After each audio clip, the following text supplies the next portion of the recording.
Guys, we have our 250 podium missing in action. Dylan Ferrandez, second place today, but we have our first place finisher, Zach Osborne and Alex Martin, who placed third today, up here, and we're going to speak with them. Zach, we'll open with you. Another great day. It looked like in that first moto that you really were trying to charge for the lead with Dylan Ferrandez out front.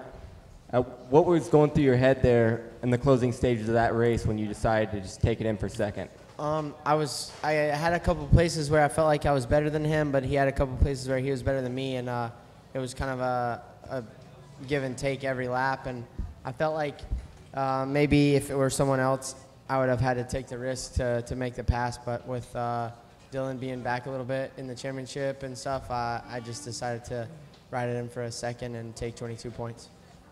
Alex, it was kind of a heartbreak in the second moto last weekend, being out front, having a couple great starts this weekend, running up front again. What were kind of the things you felt like this weekend that held you back from being in that #1 spot? Well, for me, today bike setup was kind of off all day. Right from the get-go in practice, I've been really good in practice lately, and I think I qualified 11th, so I was like a little bit off the pace, and just due to bike setup, and kind of we're making progress throughout the day. In second practice, it was better. First moto was better, but we're kind of we're searching a little bit, and even the second moto, we kind of had a better setting. That was probably the best we had all day, but still, for the most part, just kind of searching all day. So that was kind of our issue for today, you know. And I went out and did the parade lap on the first moto, and I was like, well, I need to get a hole shot, and here it's so crucial, and I was able to get the hole shot almost both motos. First moto for sure, second moto, that guy got me a little bit, but and that's what you want to do on a track like this. It's pretty one-lined, and especially with the rain in the second moto that came, you definitely need to get out front and try and avoid the roost. 2 weeks' time, we're going to be in your backyard in Millville, Minnesota. Are you going to end up going back to Florida this following week, or are you going to be heading home to try to get a little bit of time in Minnesota for the national you have coming up at your place? Yeah, no, I'm basically in Florida now for the rest of the summer. I will go back like on Wednesday. We'll do press day Thursday, so I will be back. But then I fly home home actually is in Florida right on Sunday after the race, so won't be there too long. But my fiance's parents live 5 miles from the track, and so I'll be staying there with them and have some home cooked meals for breakfast, lunch, and dinner. So kind of excited about that.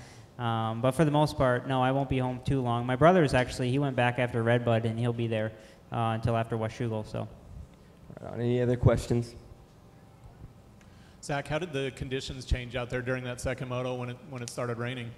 The first rain wasn't so bad. It kind of just killed the dust and kind of made the top a little bit wet. There were a couple hard spots still that got pretty slick, but then the second rain, it started to change pretty quick.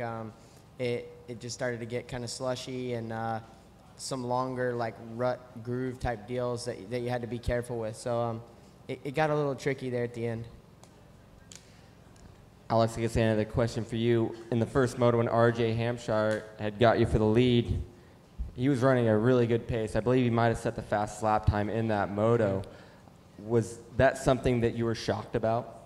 Oh, for sure. Yeah, I was shocked. Like, I thought it was, I'm used to seeing the number 6 on the Geico Honda, and I saw a 31 RJ, and I was like, dang, kid's going for it. And it was like third lap of the moto, so I was like, well, just, we got 70 minutes left, so I'll just let him take his glory for a little bit. And, it was a bummer. He tipped over, but I wasn't too bummed about it because I got the lead back. And I was just kind of steady Eddie there at the beginning of the moto. Like I said, I was fighting the bike, and then also I knew it was going to be a long and hot day. I think it was forecasted 86 degrees and humid, so I don't feel like we've had a Southwick that hot in recent memory. So it was definitely going to be a physically demanding day, and that rain kind of saved us a little bit there.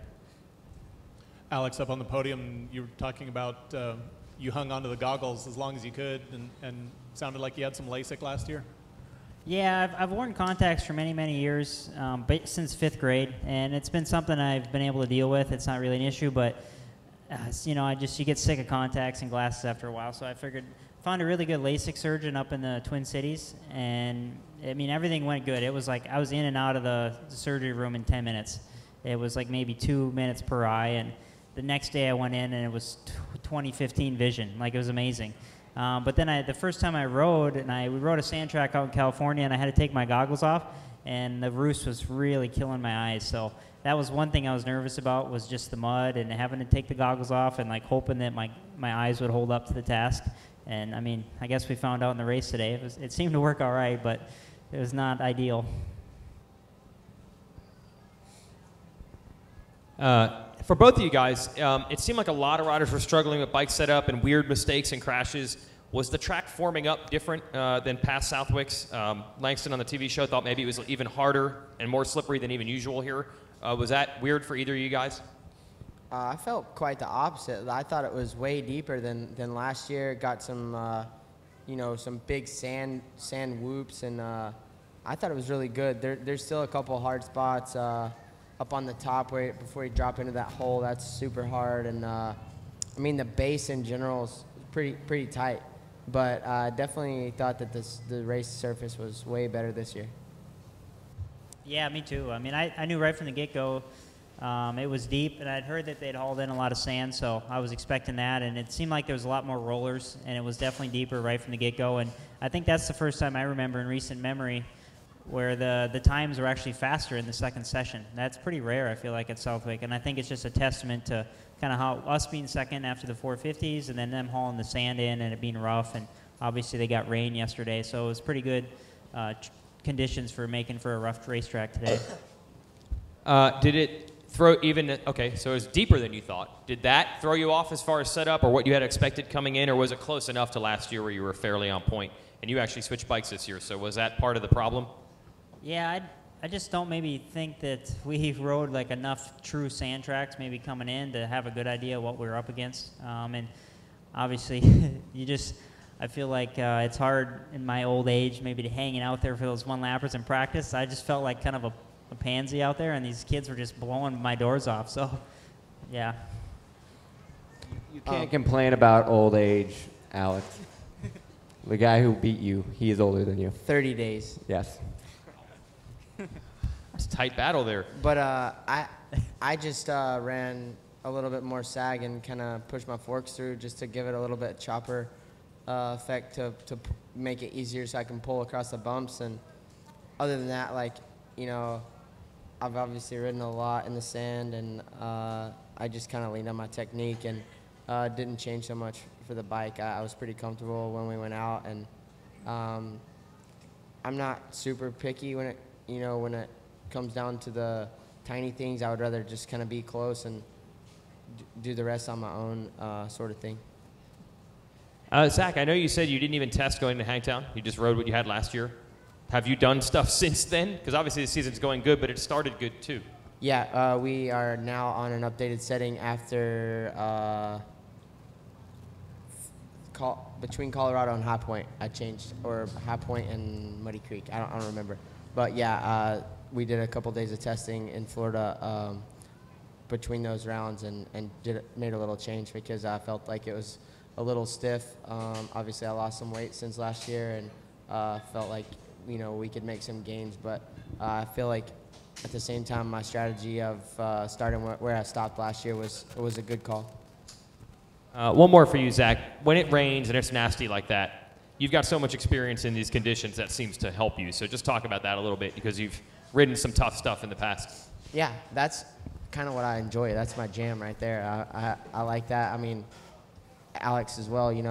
We've both done plenty of hour motos on the sand track and enjoyed the crap out of it. But we both pride ourselves on being hard workers, and I feel like when the going gets tough, the tough get going. So I was loving it.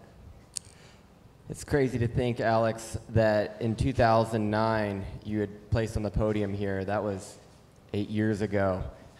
Is there just something special about this place from that being that first good race that you had as a professional? Yeah, good old 2011 actually. It was 11, okay. Yeah, good old 11-10 mods. That was the first breakout race I had, third in the, and actually it was funny because now I'm training with Tyler and Dean, and in that moto it was Tyler, Dean, and then me, first, second, third. So yeah, a little bit of special kind of in my heart, I guess. That was my first breakout race that I ever had in my career. I think my third season as a pro. So for sure, that's something special to me and proved to me that maybe maybe I have something. I can make a go of it. You know, maybe I'm not just a back of the pack D rider. So, but yeah, you know, I love Southwick. Awesome. Well, you guys did great today. Congratulations, Zach Osborne, Alex Martin. We'll see you guys in 2 weeks' time at Millville. Thank you.